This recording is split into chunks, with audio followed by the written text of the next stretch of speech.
Howdy folks, welcome back to the channel and welcome back to this new episode. So I've been trying now, I don't know how many times to record this, and in every attempt I always found problems.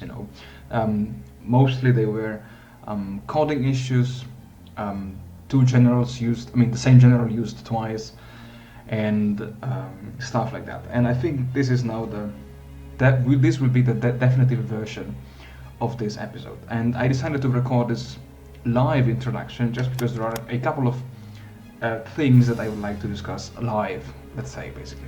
So without further ado, let's go straight into business, basically. I think, yeah, exactly. I always forget.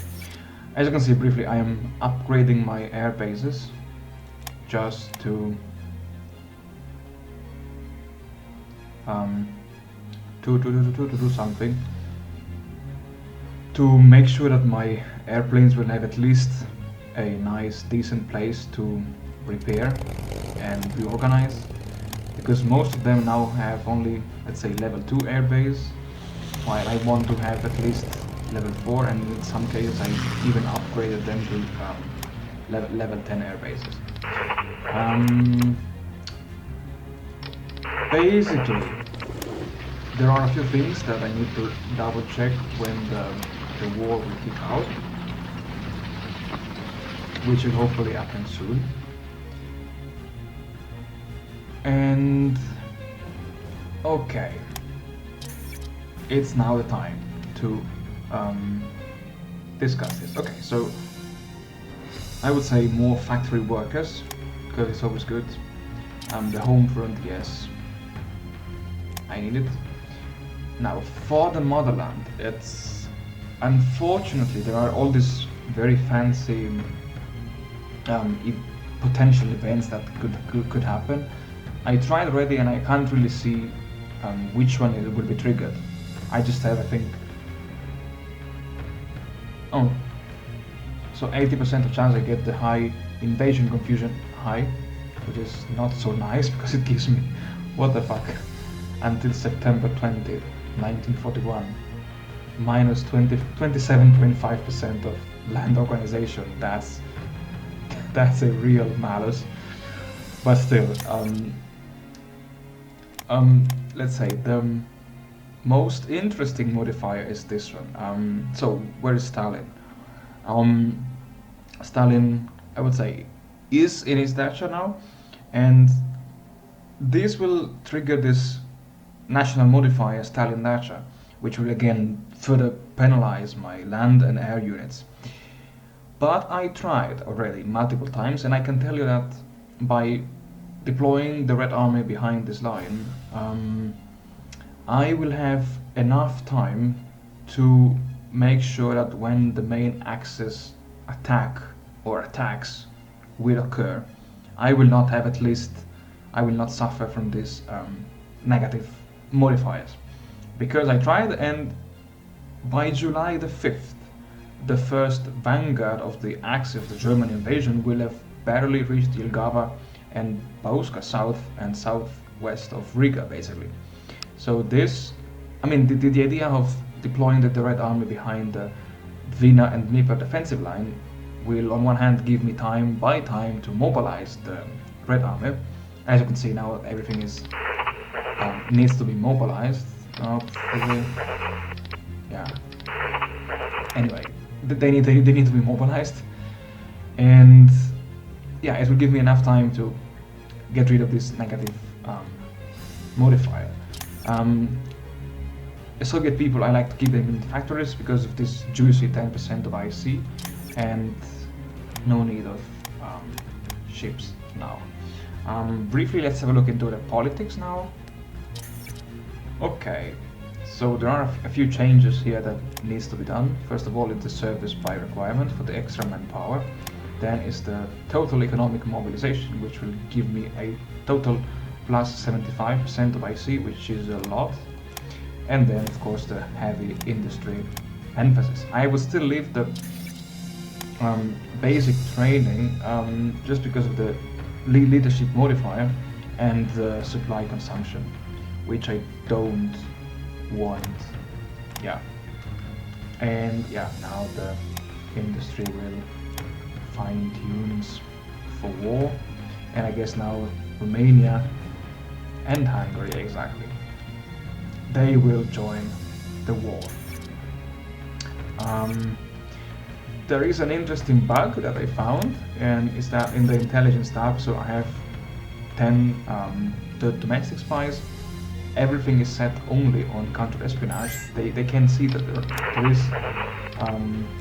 some enemy activities, but somehow they just stopped catching enemy spies, and yeah, it's quite annoying, I must say. Really, it's quite annoying. Sacrifice the homeland, never. I don't want to lose particularity or stuff like that. So the Axis is now advancing. So one thing that I noticed is that somehow, yeah, Finland is not yet in the Axis, so which is good. So I have enough time, let's say, in the north here, to prepare my troops. I would not divert any of the division here on the, I would say, Western Front. I'm tempted to say the Eastern Front, but it's my Western Front. And Soviet defense stiffens. Alright, that's good. Because I want to be ready in case Finland joins the Axis and decides to backstab me, yeah. So here the NKVD troops are a bit facing troubles. I don't know why those guys here are always without supplies.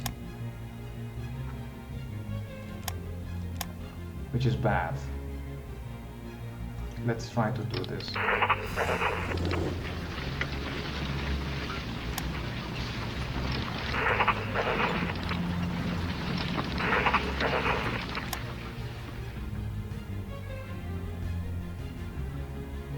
So I played already, and there should be an event popping up soon, which when, let's say the first time that it appeared, it caught me really unprepared, and I was a bit scared of its consequences. But yeah, Soviet defense stiffens. I don't know, let's see. I don't want to spoiler anything. Let's just see if it happens. Croatia as well, okay, that's good. Leave the industry as it is. We can buy everything, yeah, create them. Not this time. No. Yes. Petrol. No, we have enough. Okay, so alright. Create army divisions. So this is one of many events that will spawn throughout the year 1941, and that will give me some historically raised armies. These are most of the armies that the Stavka High Command raised throughout 1941. And I started here with the 28th Army, which was officially raised on June 25th, 1941. And I have, I think, 12 or 13 from the 28th to the 59th Army.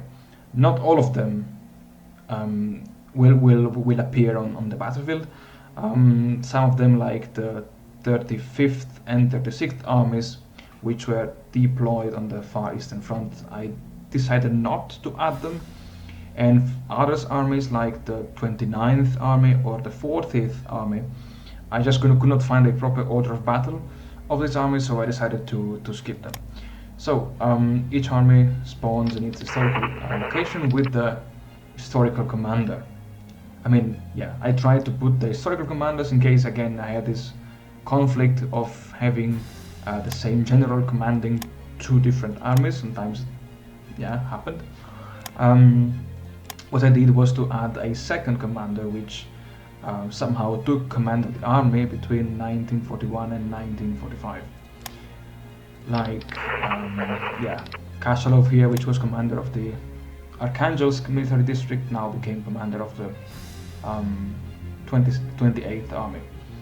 And yeah, besides this, you can see here that the chain of command is quite messed up, and this is because to add an extra layer of historical plausibility to this order of battle, I spawned the divisions that again they were not part of the army in 1941, but throughout the Great Patriotic War they were somehow and for some time under the command of, let's say, of the 28th Army. And I raised those divisions in, I put those divisions in their historical, let's say, raising location. Like if the 363rd Rifle Division was raised in Tomsk, well, there you go, it is now in Tomsk. And of course, again, every division has its own historical leader. To prevent, again, conflicts, I also added some leaders which took command of the unit much later during the war. And yeah, so more of these events will follow once, let's say, as soon as the war will go on. And the objective of these armies would be now to just bring them back all to, let's say, near Moscow to resupply them and upgrade them and reinforce them. And then I will just manually reorganize them to assign them to the operational theaters. And then we will see how I plan to use those armies to defeat the Axis invaders and bring the revolution to Europe. Yeah, so another thing, I noticed that the Allies managed to land a beachhead here in Greece. It's interesting because in all of my previous attempts, the Brits were always storming the beaches of Platamon and Larissa, and I noticed that the Allied bridgehead here in Norway is, yeah, it's still there, but it seems that the Axis is pushing here along the southern edge. Still, the goal of 1941 will be just to resist the initial onslaught, and yeah, just hold the line, do the best to survive. Oh, they have supplies now. Cool. Okay, then I could move. No. No, still nothing. Okay, I have to think of something. This is not good at all. Anyway, yeah, the goal is just to survive and then hope for the best. Guys, thank you very much for watching, and see you all in the next episode.